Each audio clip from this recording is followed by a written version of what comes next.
Hello, I'm Kristen Brznowski. I'm the executive editor of World Screen, and I am delighted to have with me today John Morton, the creator and writer of the darkly comedic new drama Dead Still.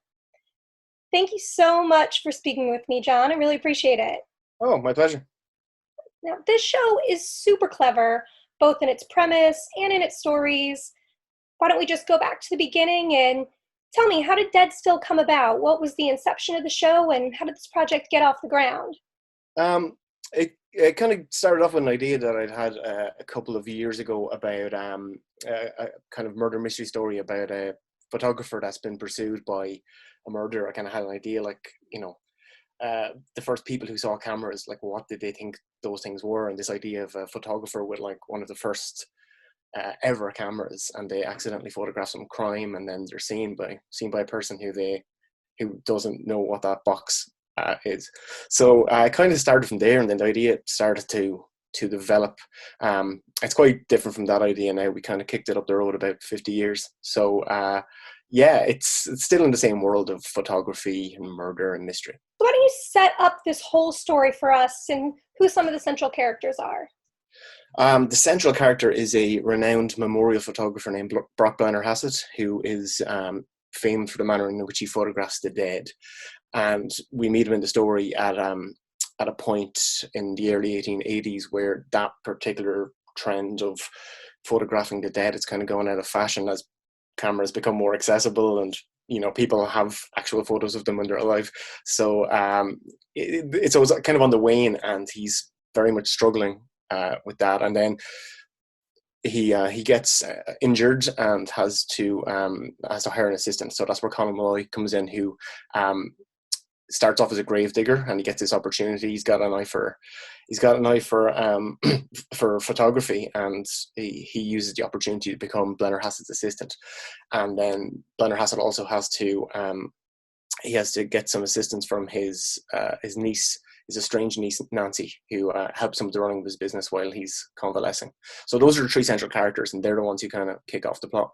Did you have prior interest in or knowledge of post-mortem photography, or why this background? And also, did you have to do any research once the writing process started to consult on some of those practices? Oh yeah. Yeah. By the time I started researching it, it was a lot of looking at photographs of corpses, and a lot of questionable Victorian photography. So there was an awful lot of that going on. But in terms of where it came from, I was something I was kind of aware of as a practice, and it's still a thing that happens. But in our times, it's something that happens behind closed doors, and it's quiet, and it's not something that we're as aware of now because it's such a private thing. But we are aware of the Victorian versions of that and how they dealt with their grief and death, and there's something quite kind of morbid about it. So it seemed like an interesting angle from which to set a television show. Super cool. And being that a lot of this was behind closed doors, what are some of the liberties that you were able to take to deviate away from the actual post-mortem photography practices for dramatic or entertainment effect? Sure. Like, I guess the big one really was trying to make it actually dramatically compelling, but not, because it's not. It's quite it's a very personal and kind of poignant thing. And even when you're looking at some of the more ridiculous versions of that, in terms of the lengths they went to make a person seem alive, a lot of that photography was still just people on their deathbeds and lying in bed. And the biggest liberty, I guess, in that regard was the character of Blennerhasset. Is he's positioned in more of an artistic way, where he poses the bodies in ways in which makes them look alive, and he's got a great skill in terms of how he presents the bodies, that it does make the person seem alive, and makes the photo then seem as realistic as possible. So he sees himself very much as an artist, and a lot of the photographers who probably would have actually done that job wouldn't have gone to the lengths, I guess, that he goes to in order to achieve realism and life. I mean, this show has mystery, it has drama, dark comedy, thriller elements, it's macabre, and even sometimes supernatural. What was your approach for blending all of those elements together to get this seamless combination that has made the show so clever and so unique? Well, it's yeah. There's a lot in there. Like it's a pretty thick stew of stuff. I guess it was just it was just a case of making sure that those elements were supported by a strong story and by characters that people were invested in, and then hoping that those elements work within that, because there's a lot of very heightened scenarios in the show, but the characters stay pretty grounded, and it stays as close to history as it possibly can.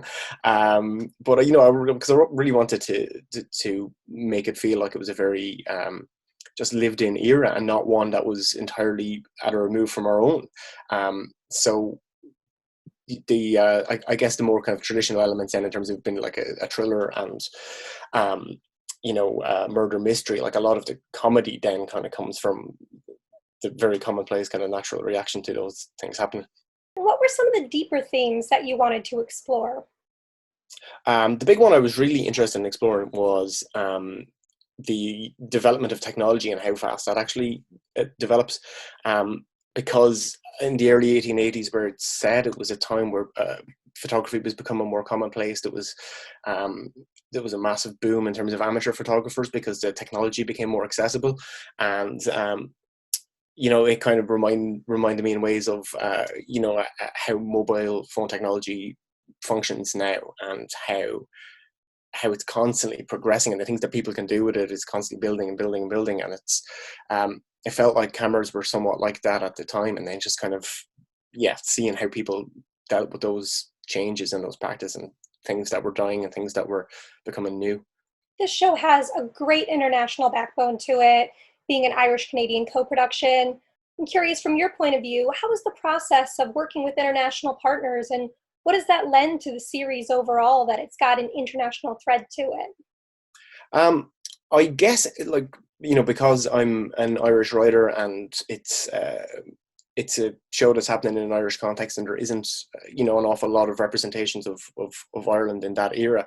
Having a international eye in it really allowed the show to develop in a way that it worked internationally. It worked for people around the world because the genre elements were strong enough to kind of carry that. And then I guess it's the color and flavor of an Irish setting that kind of sets it apart, I guess. I mean, the drama series business has become so global. What opportunities does that lend to you on the creative side of the industry? Well, I guess again, as an Irish writer, it's we've got a great tradition of storytelling here, and of writing that's just kind of embedded into the culture. But there hasn't been an awful lot of big international Irish shows, I guess in the way that you would be used to, British shows or Scandinavian shows. And I think that, there's an appetite, because there's so much content out there right now, there's an appetite for different stories and different perspectives and angles. And I think, as an Irish writer, I think it's a really good time to be trying to get Irish stories and Irish perspectives out there. I absolutely agree. And I don't know if you yourself are a binge viewer, but with so many people at home right now, I feel like a lot of people are stacking episodes, watching back to back.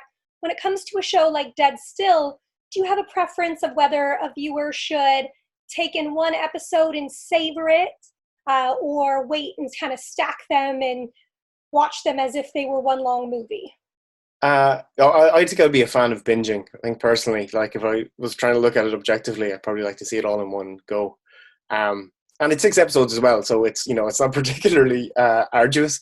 But yeah, I think generally when it comes to mystery stuff, particularly, I love to kind of binge.